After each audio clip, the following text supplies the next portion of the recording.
시간 하나님의 말씀은 마태복음서 16장 21절부터 28절까지 말씀입니다. 마태복음 16장 21절부터 28절까지 한 절씩 교독하도록 하겠습니다.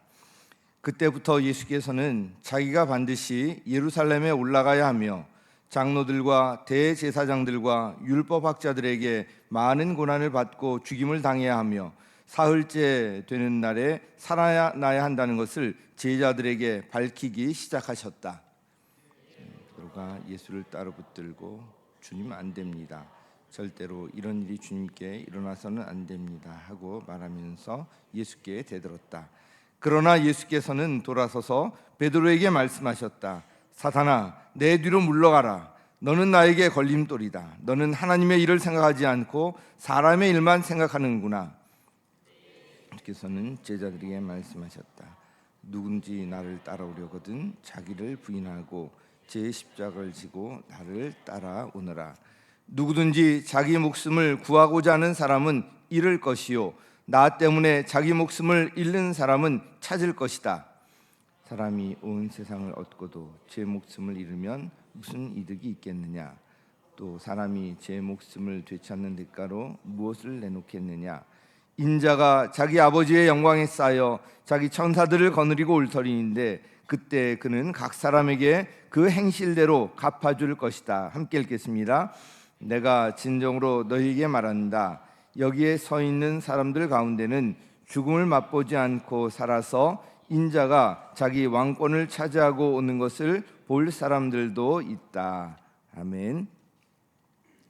오늘 본문의 21절에서 마태복음의 저자인 마태는 그때부터라는 단어로 단락을 시작합니다. 마가복음과 누가복음도 본문과 같은 내용을 기록하고 있습니다. 하지만 마태복음만 특별하게 그때부터라는 단어를 사용하고 있습니다. 마태는 의도적으로 그때부터라는 단어를 사용하므로 21절이 중요한 전환점임을 우리에게 알려주고 있는 것입니다. 그렇다면 마태가 말하는 그때는 언제일까요? 마태가 말하는 그때는 오늘 본문의 바로 앞단락을 말하고 있는 것입니다. 바로 앞단락인 13절부터 20절에는 그리스도인의 신앙 고백의 기초가 되는 베드로의 신앙 고백이 기록되어 있습니다. 예수님이 15절에서 너희는 나를 누구라고 하느냐라고 물으시니 베드로가 선생님은 살아계신 하나님의 아들 그리스도십니다 라고 고백하는 것이죠. 마태는 바로 이때를 기점으로 예수님께서 제자들을 가르치시는 내용에 변화가 생겼다는 것을 우리에게 알려주는 것입니다. 예수님께서는 베드로가 예수님을 살아계신 하나님의 아들 그리스도십니다 라고 고백하기 전까지 단 한 번도 메시아가 이 땅에서 이루셔야 할 일을 제자들에게 드러내신 적이 없으셨습니다. 예수님께서 제자들에게 많은 것을 가르치셨죠. 그런데 예수님이 자신이 그리스도이시며 하나님의 아들이라고 직접 가르치신 적도 없으시고 말씀하신 적도 없으셨습니다. 예수님은 그저 여러 표적, 즉 눈먼 자가 보게 되고 귀 먹은 자가 듣게 되고 걷지 못하는 자가 걷게 되고 귀신 들린 자가 예수님을 통해서 고침을 받는 것을 제자들에게 보이셨을 뿐입니다. 예수님은 제자들이 직접 보고 경험함으로 예수님이 누구신지 알기를 원하셨던 것입니다. 그래서 여러 이적과 기적을 행하실 때 제자들을 꼭 동참시키셨던 것입니다. 예수님께서 제자들을 동참시키셨던 것은 제자들에게 예수님 자신의 능력을 과시하기 위함이 아니라 제자들이 예수님이 행하시는 그 모든 것을 보고 결국엔 16절과 같이 고백하기를 원하셨기 때문입니다. 그래서 예수님의 모든 이적은 한편으로는 사람들에게 은혜를 베푸시는 일이었지만 또 한편으로는 제자들에게 예수님 자신이 어떤 분이신지를 드러내시는 일이었습니다. 그렇게 제자들은 예수님과 동행하면서 예수님이 그리스도이심을, 하나님의 아들이심을 직접 보고 경험함으로 16절과 같이 고백하게 된 것입니다. 따라서 16절은 베드로가 모든 제자를 대표하여 대답했을 뿐 모두가 베드로와 같이 예수님을 그리스도로 하나님의 아들로 여기고 있었을 것입니다. 마태는 이때부터 즉 제자들이 예수님을 그리스도로 하나님의 아들로 고백할 때부터 새로운 사실을 밝히셨다는 것입니다. 그 내용을 우리가 다시 한번 읽어보도록 하겠습니다. 마태복음 16장 21절입니다. 시작. 그때부터 예수께서는 자기가 반드시 예루살렘에 올라가야 하며 장로들과 대제사장들과 율법학자들에게 많은 고난을 받고 죽임을 당해야 하며 사흘째 되는 날에 살아나야 한다는 것을 제자들에게 밝히기 시작하셨다. 예수님께서는 제자들이 예수님을 하나님의 아들 그리스도로 고백했을 때 예수님 자신이 메시아로서 고난받고 죽임당하고 다시 살아나실 것을 알리셨습니다. 이전까지는 밝히지 않으셨던 메시아가 이 땅에 오신 목적을 제자들에게 말씀해 주시는 것입니다. 그렇다면 예수님께서는 왜 이때가 돼서야 이 말씀을 하신 것일까요? 그 이유는 이전까지는 제자들이 21절의 내용을 받아들일 수 없었기 때문입니다. 만약 예수님께서 제자들이 예수님을 하나님의 아들 그리스도로 고백하기 전에 이 말을 전하셨다면 어땠을까요? 아마 제자들은 예수님을 이상한 사람이라 여기고 예수님을 떠났을 것입니다. 그런데 이제는 제자들이 예수님이 행하셨던 모든 것을 직접 보고 경험함으로 예수님이 하나님께서 보내신 메시아라는 것을 확신하게 되어서 21절의 내용을 말씀해 주시는 것입니다. 그런데 문제는 제자들이 예수님을 하나님께서 보내셨다는 사실은 알게 되었지만 예수님을 바르게 알지는 못했다는 것입니다. 그 증거를 22절에서 찾아볼 수 있습니다. 함께 22절을 읽어보도록 하겠습니다. 시작. 이에 베드로가 예수를 따로 붙들고 주님 안 됩니다. 절대로 이런 일이 주님께 일어나서는 안 됩니다 하고 말하면서 예수께 대들었다. 앞 단락에서 제자들을 대표해서 선생님은 살아계신 하나님의 아들 그리스도십니다 라고 고백했던 베드로가 이번에는 제자들을 대표해서 예수님을 붙들고 항변하는 것입니다. 베드로가 이렇게 말하는 이유는 베드로가 이렇게 말하고 행동하는 이유는 베드로와 제자들이 기대했던 메시아는 고난을 받을 수도 죽을 수도 없었기 때문입니다. 제자들은 그 당시 유대인들이 기대했던 바와 같이 다윗처럼 강하고 능력 있으며 정복하고 승리하는 메시아를 기대하고 있었습니다. 그런데 메시아라고 생각한 예수님께서 유대인을 로마의 압제로부터 구해주기보다 고난받고 죽임당할 것이라 말씀하시니 베드로와 제자들은 그 사실을 받아들일 수 없었던 것입니다. 그래서 베드로가 대표로 예수님을 붙들고 항변한 것입니다. 베드로의 행동에서 볼 수 있다시피 예수님께서 21절에서 밝히신 내용은 제자들을 포함하여 모든 유대인이 가지고 있던 메시아관에 맞지 않는 것이었습니다. 그런데 중요한 것은 예수님께서 21절에서 말씀하신 내용은 유대인의 메시아관에는 맞지는 않았지만 구약의 예언들과는 완벽하게 일치했다는 것입니다. 그래서 무언가 조금 이상합니다. 예수님께서 21절에서 유대인 장로들과 대제사장들과 율법학자들에게 많은 고난을 받고 죽임을 당하게 될 것이라 말씀하고 계시기 때문입니다. 유대인의 장로들은 어떤 사람들입니까? 유대 최고법원 산헤드린의 회원들이었습니다. 산헤드린의 회원이라는 말은 곧 모든 유대인의 송사를 율법과 전통에 근거하여 판결하던 사람들을 말하는 것입니다. 판사가 누구보다 법을 잘 알고 이해하듯이 장로들은 누구보다 하나님의 율법을 잘 알던 사람들이었습니다. 그렇다면 대제사장들은 어떤 사람들입니까? 대제사장들은 그 어떤 유대인들보다 하나님께 가까이 나아갈 수 있었던 사람들이었습니다. 대제사장만 하나님의 지성소에 들어갈 수 있었기 때문입니다. 마지막으로 율법학자들은 어떤 사람들입니까? 율법학자들은 말 그대로 성경학자들이었습니다. 평생토록 성경을 연구하고 유대인에게 성경을 가르치던 사람들이었습니다. 그런데 이 세 그룹의 사람들이 예수님을 핍박하고 죽게 한다는 것입니다. 누구보다 하나님의 율법을 잘 알던 장로들, 누구보다 하나님께 가까이 나아갈 수 있었던 제사장들, 누구보다 하나님의 말씀을 잘 알던 서기관들이 예수님을 핍박하고 죽게 한다는 것입니다. 그리고 우리가 잘 아는 바와 같이 실제로 이 세 그룹의 사람들이 주도해서 예수님을 십자가에 못 박았습니다. 이는 모든 유대인이 이름만 하나님의 백성으로 살았다는 것을 보여주는 것입니다. 하나님을 섬기는 유대교를 국교로 삼고 하나님의 율법을 국법으로 채택하였을 뿐 하나님과 관계없는 사람들로 살아갔다는 것을 우리에게 보여주는 것입니다. 그리고 예수님의 제자들도 크게 다를 것이 없었습니다.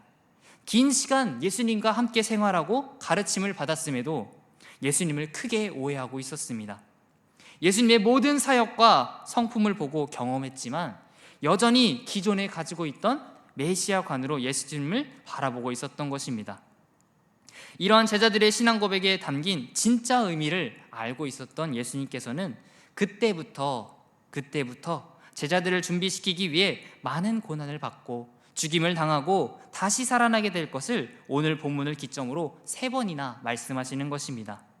예수님께서 이렇게 3번이나 제자들에게 밝히시는 이유는 제자들만큼은 장로들과 대제사장들과 서기관들처럼 하나님과 관계없는 사람들로 살아가는 것이 아니라 그리스도를 바르게 알고 진정한 예수님의 제자로 살아가길 원하셨기 때문입니다.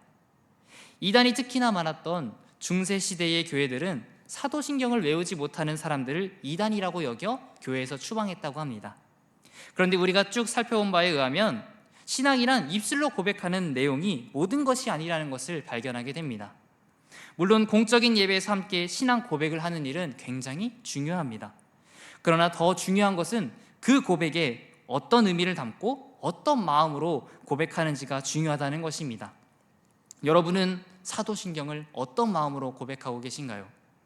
그 의미를 바르게 알지 못하거나 내 마음대로 해석하여 고백하고 있지는 않으신가요? 만약 그렇다면 주께서 오늘부터 여러분이 그 의미를 바르게 알고 바르게 고백하길 원하십니다. 왜냐하면 주님은 우리가 이름만 그리스도인이 아니라 진정한 그리스도인으로 살아가길 원하시기 때문입니다. 한편 베드로는 예수님의 운명을 듣고 예수님을 붙들고 항변하여 이렇게 말합니다. 주님, 안 됩니다. 절대로 이런 일이 일어나서는 안 됩니다. 이 말에는 베드로 자신이 장로들과 대제사장들과 율법 교사들이 예수님을 핍박하고 죽이는 상황을 자신이 반드시 막을 것이라는 의지가 담겨 있습니다.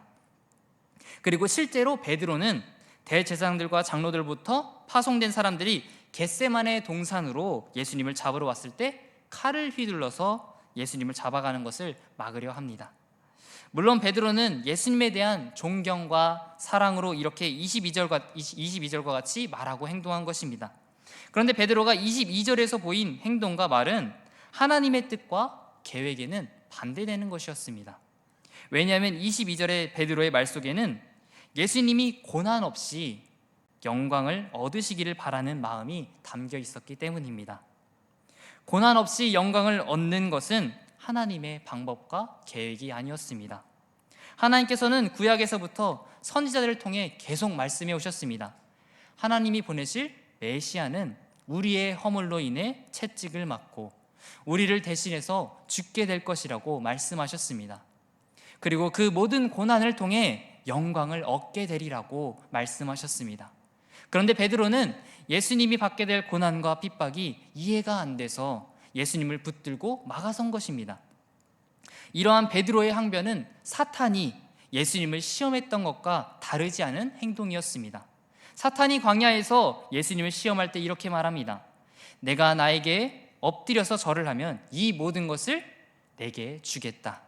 사탄이 한 말을 다르게 표현하자면 십자가와 같은 고난의 길을 통해 영광을 얻지 말고 그저 나 사탄을 경배함으로 손쉽게 이 세상의 영광을 얻으라는 것입니다.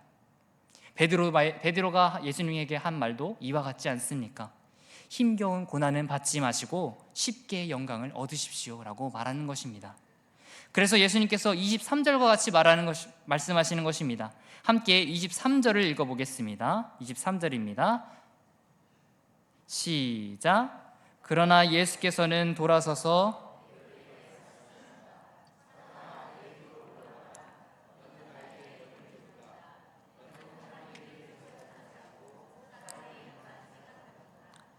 18절에서 친근하게 너는 베드로라 라고 말씀하셨던 예수님이 이제는 베드로에게 사탄아 물러가라 라고 말씀하시는 것입니다. 예수님께서 베드로를 사탄이라고 칭하는 것은 베드로에게 사탄이 들렸다는 것을 말하는 것이 아닙니다. 베드로가 사탄처럼 예수님을 방해하는 자리에 섰다는 것을 의미하는 것입니다.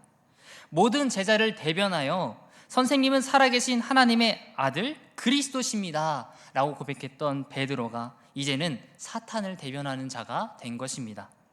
따라서 사탄이 예수님을 시험할 때 사탄아 물러가라 라고 말씀하신 예수님께서 이제 베드로에게도 사탄아 물러가라 라고 말씀하시는 것입니다. 베드로는 예수님으로부터 21절을 전해 들은 순간부터 예수님을 따르는 제자가 아니라 사탄과 같이 예수님을 방해하는 존재가 되었던 것입니다.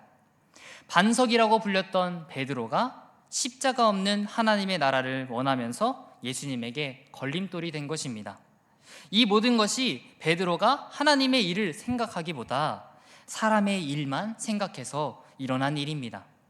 즉 아무리 선한 의도라 할지라도 하나님의 일을 생각하기보다 사람의 일만 생각하면 누구든지 예수님에게 방해가 되는 존재가 될 수 있다는 것입니다. 베드로는 분명 선한 마음으로 예수님을 붙들고 항변했겠지만 하나님의 일을 생각하기보다 사람의 일만 생각한 행동과 말이었기에 예수님에게 방해가 되는 존재가 된 것입니다. 베드로가 이렇게 하나님의 일보다 사람의 일을 생각하게 된 가장 큰 이유는 예수님께서 사흘째 되는 날에 살아나게 되실 것을 놓쳤기 때문입니다. 베드로는 분명 들었습니다. 예수님께서 고난받고 죽임당하고 그 뒤에 사흘째 되는 날에 다시 살아나실 것을 분명히 들었습니다. 그런데 베드로는 많은 고난을 받고 죽임을 당한다는 사실에만 너무 집중한 나머지 부활이라는 소망을 놓쳤습니다.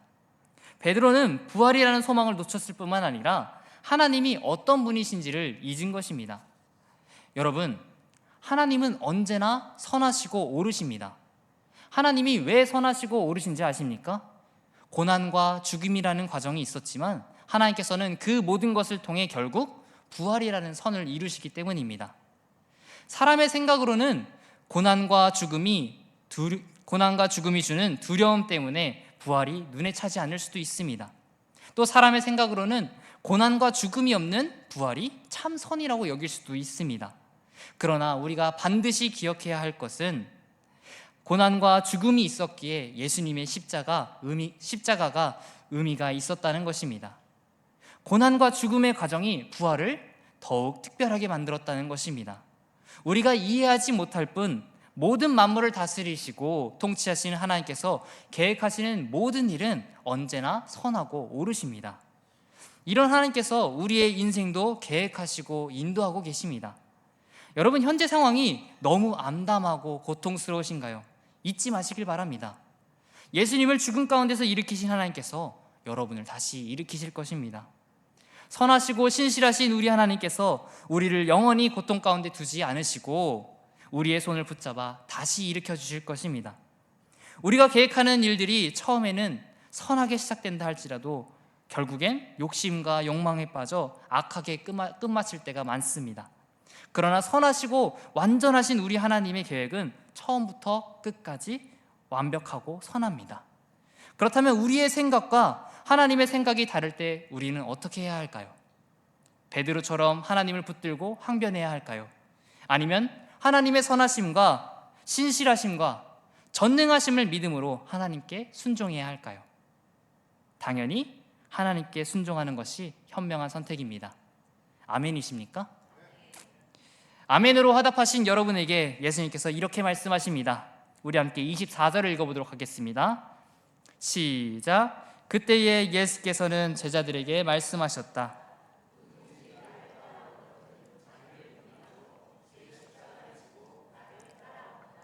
여러분, 예수님께서 제자들에게 그리고 그리스도인 된 여러분에게 이렇게 말씀하십니다. 누구든지 나를 그리스도로 살아계신 하나님의 아들이라 고백하는 사람은 자기를 부인하고 자기 십자가를 지고 따르라는 것입니다. 자기를 부인한다는 것은 자기의 생각을 하나님의 생각, 하나님의 계획보다 앞에 두지 않는 것을 의미합니다. 베드로는 예수님께서 고난을 받고 죽임을 당한다고 듣는 순간 자기의 생각을 하나님의 생각보다 앞에 두어 예수님을 붙들고 항변하였습니다. 하지만 본래 예수님을 따르는 그리스도인들은 자기의 생각을 앞세우기보다 자기의 생각을 내려놓고 하나님의 생각을 우선으로 여기는 또 그것을 최고로 여기는 인생을 살아가야 합니다. 또한 예수님을 그리스도로 살아계신 하나님의 아들이라 고백하는 그리스도인들은 자기 십자가를 지고 예수님을 따라야 합니다. 자기 십자가를 지고 예수님을 따른다는 것은 예수님이 이 땅에서 살아가신 삶의 방식을 내가, 다른 사람이 아닌 내가 따라 살아가는 것입니다. 이 땅에서 예수님의 삶의 방식은 무엇이었습니까? 요한복음 6장 38절에서 예수님께서 이렇게 말씀하십니다. 같이 읽겠습니다. 그것은 내가 내 뜻을 행하려고 하늘에서 내려온 것이 아니라 나를 보내신 분의 뜻을 행하려고 왔기 때문이다. 자기 십자가를 지고 예수님을 따른다는 것은 예수님께서 성부 하나님의 뜻에 따라 죽기까지 순종하신 것처럼 하나님의 뜻에 순종하는 삶을 사는 것입니다. 그리고 누가복음은 마태복음 16장 24절의 내용을 이렇게 기록하고 있습니다. 나를 따라오려는 사람은 자기를 부인하고 날마다 자기 십자가를 지고 나를 따라오너라 라고 말씀하고 계십니다. 자기 십자가를 지는 것은 단 한순간만 지는 것을 말하는 것이 아닙니다. 매일매일 날마다 하나님의 뜻에 순종하는 삶을 사는 것이 곧 자기 십자가를 지고 예수님을 따르는 삶이라는 것입니다. 그리고 이렇게 하나님께 죽기까지 순종하는 사람에게는 예수님께서 약속하신 것처럼 영생이 주어질 것입니다. 어쩌면 순종하다가 생명을 잃을 수도 있겠지만 그래도 영원한 생명을 얻게 될 것입니다. 25절에 기록된 것처럼 목숨을 구하고자 하나님께 순종하지 않는 사람들은 영생을 얻지 못할 것이고 예수님을 위해서 생명을 다해 순종하는 사람은 영생을 얻게 될 것입니다. 그러니 여러분, 어떠한 상황에도 예수님을 믿음으로 하나님께 죽기까지 순종하는 인생을 살아가시길 바랍니다. 그러면 예수님께서 약속하신 영생을 반드시 여러분에게 주실 것입니다. 여러분, 이 영생은 천하를 주고도 얻지 못하는 것입니다. 천하를 주고도 사지 못하는 것입니다. 그런데 하나님의 뜻을 따라 살아가면 천하를 주고도 얻지 못하는 이 영생을 거저 주시겠다는 것입니다. 그러니 여러분, 예수님에게 저를 따라오세요 라고 말하는 그리스도인이 되기보다 죽기까지 예수님을 따라가는 그리스도인이 되시기를 바랍니다. 이렇게 우리가 죽기까지 예수님에게 순종한 보상은 반드시 주어질 것입니다. 그때가 바로 27절에 기록되어 있습니다. 함께 27절을 읽어보겠습니다. 시작. 인자가 자기 아버지의 영광에 쌓여 자기 천사들을 거느리고 올 터인데 그때에 그는 각 사람에게 그 행실대로 갚아줄 것이다. 예수님께서 하늘로부터 성부 하나님의 영광으로 천사들과 이 땅에 다시 오실 때 우리가 예수님을 따르기 위해 포기했던 것들을 갚아주실 것입니다. 그리고 그 보상이 바로 부활이고 영생인 것입니다. 그래서 그리스도인들이 마라나타, 마라나타, 주 예수여 오시옵소서 라고 고백하면서 예수님이 오실 날만을 손꼽아 기다리는 것입니다. 그날이 우리에게 가장 행복하고 가장 영광스러운 날이 될 것이기 때문입니다. 예수님께서 이 땅에 처음 오실 때는 구유에서 비천하게 아기의 몸으로 오셨지만 다시 오실 그날에는 가장 높은 곳에서 가장 영광스러운 모습으로 오실 것입니다. 이 재림의 영광을 죽기 전에 미리 맛본 사람들이 있었는데 바로 베드로와 야고보와 요한이었습니다. 베드로와 야고보와 요한은 바로 다음 장에 기록된 것처럼 예수님과 높은 산에 올라가 예수님의 얼굴이 해같이 빛나며 옷이 빛과 같이 휘어지는 것을 보게 됩니다. 그 모습이 얼마나 영광스럽고 황홀했으면 우리가 여기 있는 것이 좋습니다 라고 말했겠습니까? 여러분, 재림의 때에 예수님의 영광이 이와 같을 것입니다. 그리고 예수님께서 그 영광의 옷을 예수님만 입는 것이 아니라 자기를 부인하고 자기 십자가를 지고 예수님을 따랐던 사람들에게도 입혀주실 것입니다. 여러분, 이 영광의 옷을 입고 싶지 않으신가요? 그러면 자기를 부인하고 자기 십자가를 지고 예수님을 따르시길 바랍니다. 예수님께서는 다른 사람의 십자가까지 지거나 예수님이 지셨던 그 십자가를 지라고 말씀하지 않으십니다. 각자에게 주어진 십자가를 지고 예수님을 따르라고 말씀하십니다. 즉 하나님께서 매일의 삶 속에서 순종하길 원하시는 것들을 순종하는 것입니다.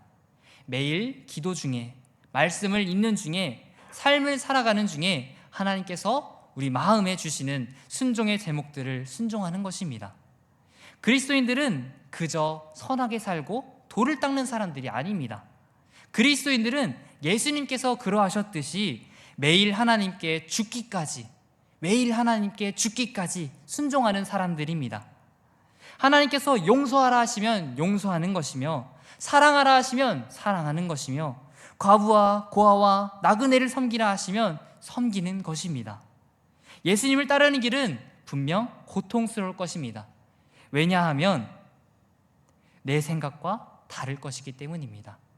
세상 사람들이 살아가는 방식과는 다를 것이기 때문입니다.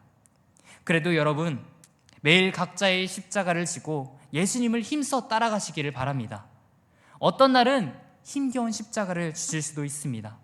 그래도 그때마다 예수님께서 우리에게 주실 부활과 영생을 소망으로 품고서 견디시길 바랍니다.